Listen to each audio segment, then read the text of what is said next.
नहीं नहीं नहीं, ऐसा नहीं करो राधा, तुम्हें ऐसे नहीं करना चाहिए। देखो, मैं तुम्हारे लिए पूरा वृंदावन बनाऊंगा, जैसे यहाँ पर गोलोक वृंदावन है वैसे ही एक वृंदावन बनाऊंगा।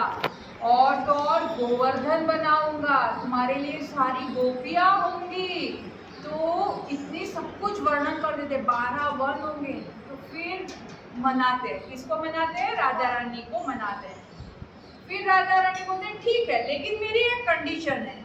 अब कौन सी कंडीशन?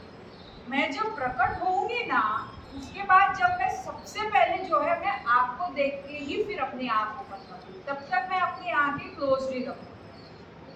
अरे हाँ बाबा, ये भी ठीक है, अब भी प्रकट होना, अब तो प्रकट हो जाओगे ना? बोले हाँ ठीक है। तो फिर एक बार क्या होता है, रावल का राजा होता है, उसका नाम होता है वृषभानु। क्या नाम होता है? वृषभानु। वृषभानु जो होते हैं यमुना के तट पर रोज की भांति स्नान करने गए होते हैं। तो वहां पर उनको एक बड़ा सा लोटस फ्लावर दिखता है। इतना बड़ा होता है, 1000 पेटल्स वाला। आप लोगों ने कभी 1000 पेटल्स का फ्लावर देखा है? इतना बड़ा 1000 फ्लावर। तो जो वृषभानु होते हैं वो देखते रह जाते, अरे बाबा इतना बड़ा। तो वो नजदीक जाने की कोशिश करते, तो उसमें से इतना मतलब सूरज से भी ज्यादा प्रकाश उस फ्लावर में से आ रहा होता है। तो उस फ्लावर में से देखा तो एक छोटी सी बेबी होती है, बहुत प्यारी, गोल्डन गोल्डन, गोरी गोरी गोरी, इतनी गोरी कि इतनी सुंदर कि पूछो मत। तो वो फ्लावर के पास जाते हैं और वहाँ पर देखते हैं कि जो है एक बेबी है। तो आजू बाजू देखते हैं कि कोई नहीं है, तो सोचते हैं कि कदा उनके कोई संतान नहीं होते, तो वो सोचते हैं कि ये जो बच्चा है उनके लिए ही होगा। तो वो उसके पास जाके अपनी गोदी में लेते हैं। जैसे वो गोदी में लेते हैं, उतने में वहाँ पे ब्रह्मा जी प्रकट होते हैं। कौन प्रकट होते हैं? ब्रह्मा जी। तो ब्रह्मा जी वहाँ पे प्रकट होते ही वृषभानु जो है ब्रह्मा जी को प्रणाम करते हैं।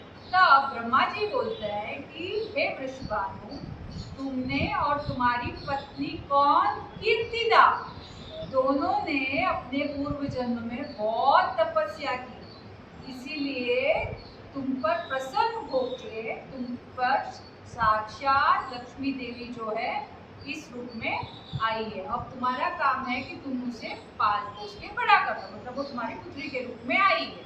ठीक है? तो वो बहुत खुशी खुशी वो बच्ची को कहाँ लेके जाता है? अपने घर पे लेके जाता है। तो घर पे लेके जाती है, उसकी पत्नी कीर्तिदा जो होती है वो इतनी प्रसन्न होती है कि अरे वो इतनी सुंदर बच्ची भगवान ने हमारे लिए मतलब क्या सोचे।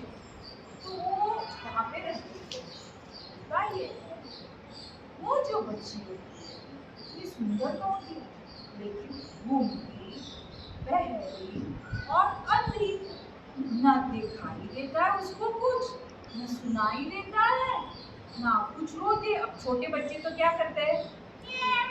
ऐसे सब करते हैं कि नहीं करते हैं? कुछ भी नहीं करती है।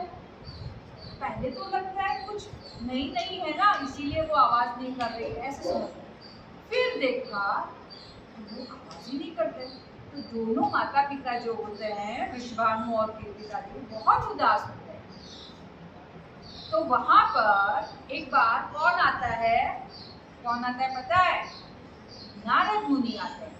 उनके वहां आने से पहले नारद मुनि जो है ब्रज में भ्रमण कर रहे होते हैं, तो वो पहले पहले नंद महाराज के पास जाते हैं। ठीक है? नंद महाराज के घर जाके, नंद महाराज और वृषभानु जो है फ्रेंड्स, तो नंद महाराज के पास जाते हैं और उनको ये न्यूज़ देते हैं कि देखो देखो तुम्हारे फ्रेंड के वहाँ पर एक बच्ची आई है। ठीक है? और क्यों ना तुम उनके वहाँ पे जाओ, ऐसा बोलते हैं।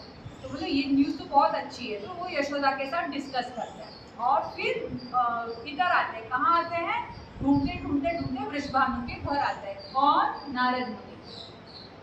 अब उनको तो पता है कि राधा रानी प्रकट तो हुई है, कहाँ पर एग्जैक्ट पता नहीं था। तो वो जब आती है तो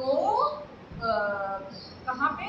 वृषभानु के घर पे आते हैं। तो बताते हैं कि आपके यहाँ पे बच्ची आई है ना, ऐसा बोलते हैं। तो बोलते हैं हाँ, पर वो उदास देखते हैं। तो क्या हुआ? रीजन रीजन बताते हैं, बच्ची तो बहुत सुंदर आई है लेकिन न बोलती है ना सुनती है, तो बहुत डिस्टर्ब हो जाती है उसकी माँ। तो फिर नारद मुनि बोलते बस मैं देखूँ तो सही, क्या मैं देख सकता हूँ? तो फिर वो उसके कक्ष में जाते हैं जहाँ पे पालना होता है ना, अंदर कक्ष में जाते हैं। तो वहाँ पर राधा रानी है ये पता चल जाता है, क्योंकि राधा रानी कितनी सुंदर और बहुत तेज होता है। तो वो जब नारद मुनि राधा रानी को जब देखते हैं तो वो एक्सटेसी में आ जाते हैं, इतने नाच उठते हैं, इतने झूम उठते हैं कि बस उनकी खुशी का कोई ठिकाना नहीं, इतने गोल गोल गोल गोल गोल गोल नाचते रहे। फिर अब उनको तो पता है कि ये राधा रानी है और उनको ये भी उनका कंडीशन भी मालूम है कि कब वो आँख खुलेगी, लेकिन बोलना तो नहीं है ना। तो क्या करते हैं कि वो वृषभानु को बोलते हैं, वृषभानु जी आप क्यों नहीं अपने मित्र को अपने घर पे ये शुभ समाचार दो और उसको क्यों आमंत्रण नहीं देते हो? आज आप उसको बुलाओ ना, घर में सबको मतलब गांव में सबको इन्फॉर्म कर दो ना, ऐसा बोलते। तो वृषभानु बोलते हाँ तुम्हारी बात तो सही है, मुझे इन्फॉर्म कर देना चाहिए। फिर और वो वहां से निकल जाते, निकलते निकलते राधा रानी को गोद में लेते हैं, क्योंकि ये जो दृश्य है राधा रानी जैसे छोटी फॉर्म में है, ऐसे तो गोलोक में भगवान को भी कोई भी देवी देवता होते हैं उन लोगों को भी देखने का नसीब नहीं होता। सब लोग भगवान या लक्ष्मी जी ये तो बड़े रूप में देखते हैं ना, बच्चे वाले भगवान को भी देखते हैं क्या? नहीं। तो नारद मुनि जो है बहुत खुश होता है, दरवाजे के पास जाते जाते भी मुड़ मुड़ के देखते, जाते जाते भी मुड़ मुड़ के, इतनी प्यारी बच्ची होती है और उनको आशीर्वाद देके चले जाते कि तुम्हारे जो प्रॉब्लम है वो जल्दी सॉल्व हो जाएगा। अब वृषभानु क्या करते हैं, सब गांव को इन्फॉर्म करते हैं कि हमारे यहाँ पे पुत्री आई है, और फिर किसको इनवाइट किया जाता है?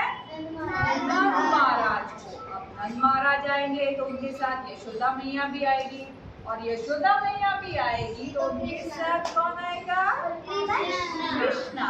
कृष्ण जब आएंगे तो अब तीनों आ जाते हैं, और फिर वृषभानु और नंद महाराज सब उन लोगों को इनवाइट करते हैं, और वो जब बातें कर रहे होते हैं, बड़े बातें कर रहे होते हैं, तब कृष्ण जो है ऐसे ऐसे घुटन के बल पर कहाँ पहुँचते हैं? राधा रानी के कक्ष में, और उसके जो ऐसे ऐसे पकड़ के खड़े हो जाते हैं और उनको जैसे टच करते हैं ना, तो राधा रानी को पता चल जाता है कि ये कृष्ण है। तो वो क्या करती है, अपनी आंखें जो उसने बंद रखी थी ना इतने दिन, वो खोल देती है और बड़ी प्यारी आवाज से रोने लगती है। आजकल के बच्चे जैसे चिल्लाती नहीं है, बहुत प्यारी आवाज। तो सब लोग आश्चर्य हो जाते, बाहर आवाज आ जाती है, अरे ये तो हमारी बच्ची तो बोल भी सकती है, सुन भी सकती है और देख भी सकती है। सब प्रसन्न हो जाते हैं और बहुत अच्छे से वहाँ पर फीस्ट मनाई जाती है, बहुत अच्छा उत्सव मनाया जाता है, और फिर पता चलता है कि राधा रानी जो है बहुत ही स्वस्थ है, उनका नाम राधा। तो ये है एक स्टोरी, बर्थ पास्ट। कैसे लगा? अरे